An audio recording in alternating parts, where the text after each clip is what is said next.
जय गुरु जी। गुरु जी को प्रणाम। गुरु जी की संगत को जय गुरु जी।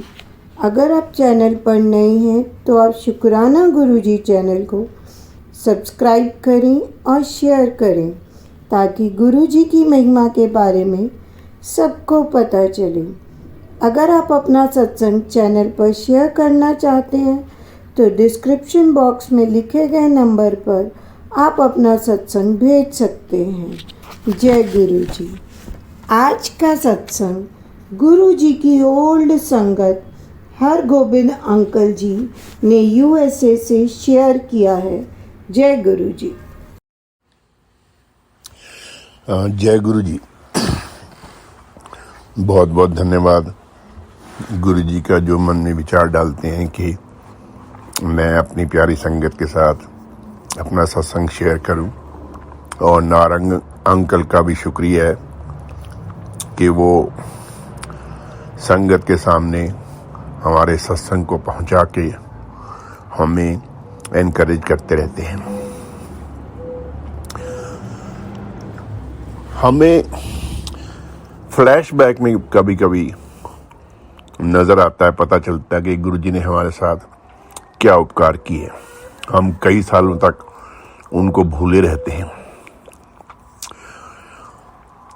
जैसे कि मैं अब ये सोचता हूं कि जो मेरी ट्रांसफर 1994 में दिल्ली से जालंधर हुई थी, वो मेरा ये विश्वास है कि वो सिर्फ गुरु जी की कृपा पाने के लिए हुई थी। देखिए, मेरी ट्रांसफर से किसी को भी कोई लाभ नहीं हुआ। मुझे हुआ क्योंकि गुरु जी के दर्शन हुए। मेरे अलावा मेरे महकमे को कोई ऐसा लाभ नहीं हुआ क्योंकि मेरी जून में ट्रांसफ़र हुई और सितंबर में मैं वापस ही चला आया। वहाँ जाके भी मैंने अपने कमिश्नर को बोला था कि मुझे पब्लिक डीलिंग में मत लगाना, क्योंकि मन में ये विश्वास था कि कभी न कभी वापस दिल्ली ट्रांसफ़र होके जाना है। तो मैं जो 2-3 महीने रहा, मैंने वहाँ कुछ खास काम नहीं किया ना। अब कभी कभी मैं फिर जब हमारे कलीग्स में आपस में बात हो रही थी, जिसमें एक कलीग ने कहा कि वो जब भी उदास होते थे तो गुरु जी के पास चले जाया करते थे, तो बाकी और कलीग्स भी बैठे हुए थे।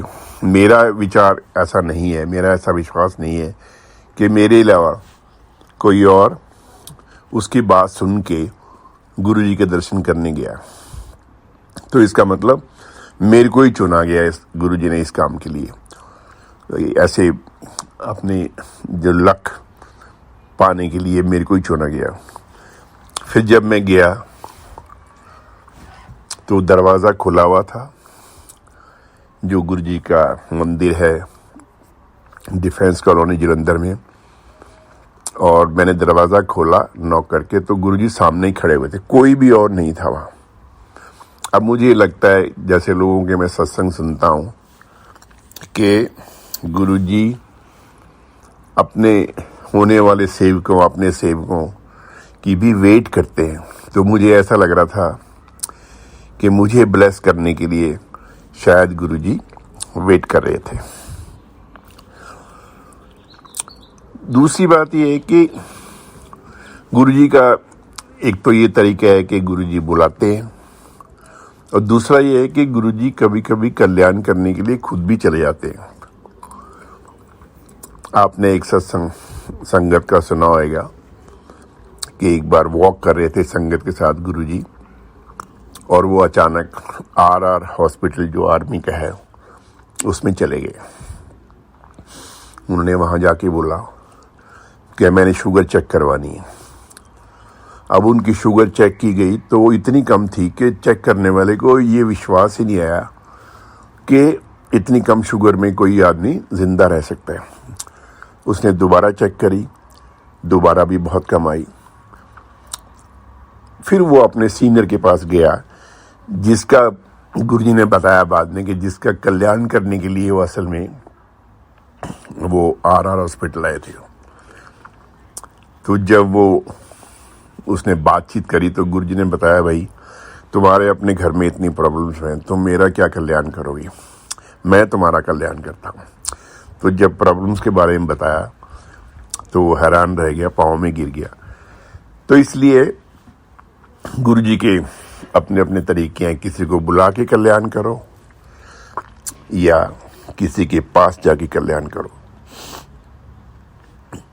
मुझे अब फ्लैशबैक में अब ये भी महसूस होता है कि जब कोरोना हुआ, तो हालांकि मुझे भी कोरोना हुआ क्योंकि हमारी बिल्डिंग में सारी बिल्डिंग के सारे फ्लोर्स पे कोरोना हुआ, लेकिन मुझे ना तो कोई स्ट्रॉन्ग दवाई लेनी पड़ी, ना कोई स्टेरॉइड लेना पड़ा, और ना ही मेरा बुखार इतना ज़्यादा हुई। मतलब प्रॉब्लम आई, वही वाली बात है कि 10% बर्दाश्त की और 90% गुरुजी ने अपने आप ही दूर कर दिया।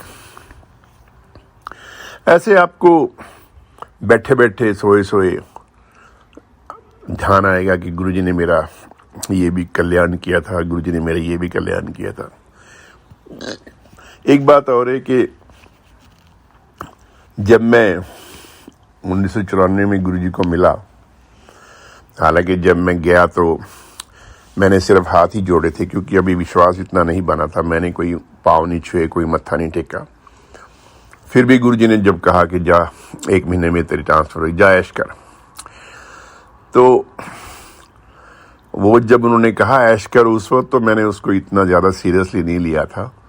लेकिन बाद में जब जो भी घटनाएं लाइफ में घटी तो उससे मालूम पड़ा कि वाकई जब गुरुजी ने कहा ऐश कर, तो मेरी जिस दिन से गुरुजी के दर्शन हुए हैं उसके बाद जिंदगी में ऐश ही है।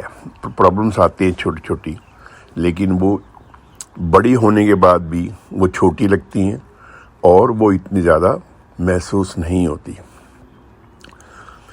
इसी भाव का गुरुजी की कृपा से मैंने एक भजन लिखा है जो मैं आपके सामने पेश करना चाहता हूँ।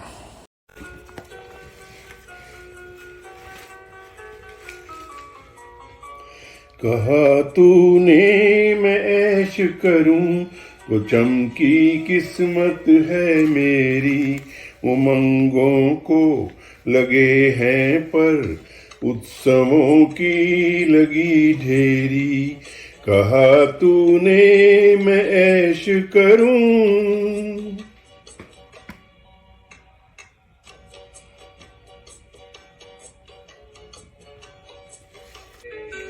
तेरी दरिया दिली तो है सारे जग में बहुत मशहूर।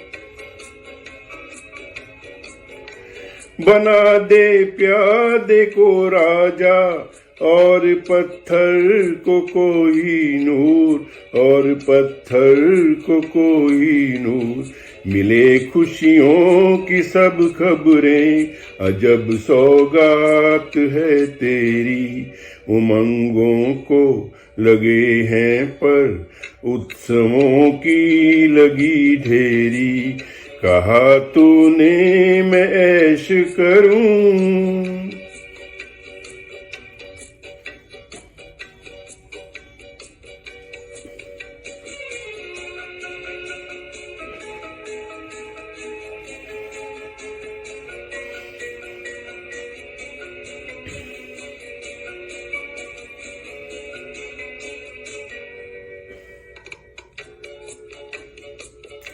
मैं था निर्बल सा एक जुगनू, थी मेरी रोशनी मध्यम।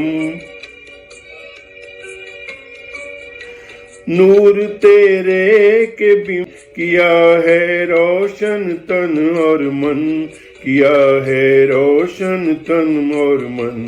सीप बख्शी पढ़ के जिसमें बने हर बूंद ही मोती। उमंगों को लगे हैं पर उत्सवों की लगी ढेरी। कहा तूने मैं ऐश करूं,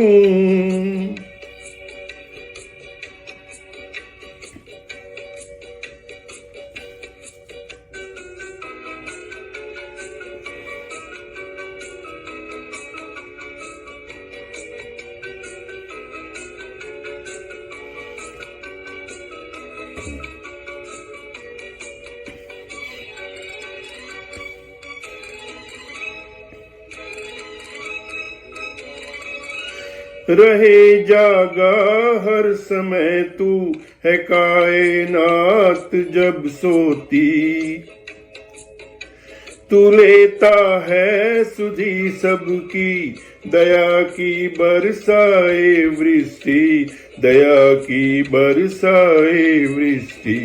सकल ब्रह्मांड से बड़े हृदय में करुणा है बसती, उमंगों को लगे हैं पर उत्सवों की लगी ढेरी, कहा तूने मैं ऐश करूं।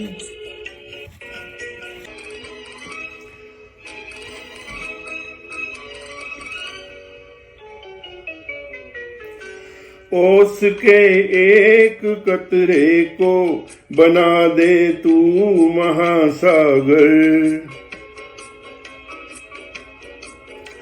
न जिसकी भाग्य रेखा थी बना डाला एक सिकंदर, बना डाला एक सिकंदर। अनसुनी अनदेखी दातें मिली हैं झोली को मेरी, उमंगों को लगे हैं पर उत्सवों की लगी ढेरी, कहा तूने मैं ऐश करूं।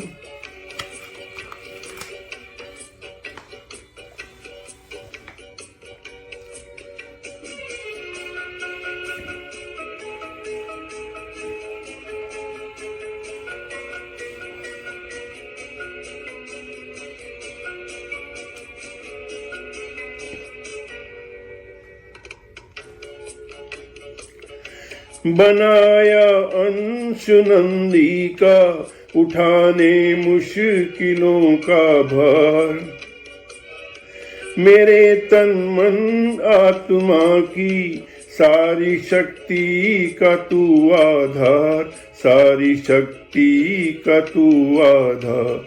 मेरे जीवन की गाड़ी को बख्शी रफ्तार रॉकेट की, उमंगों को लगे हैं पर उत्सवों की लगी ढेरी, कहा तूने मैं ऐश करूं तो किस्मत चमकी है मेरी, उमंगों को लगे हैं पर उत्सवों की लगी देरी, कहा तूने मैं ऐश करूं।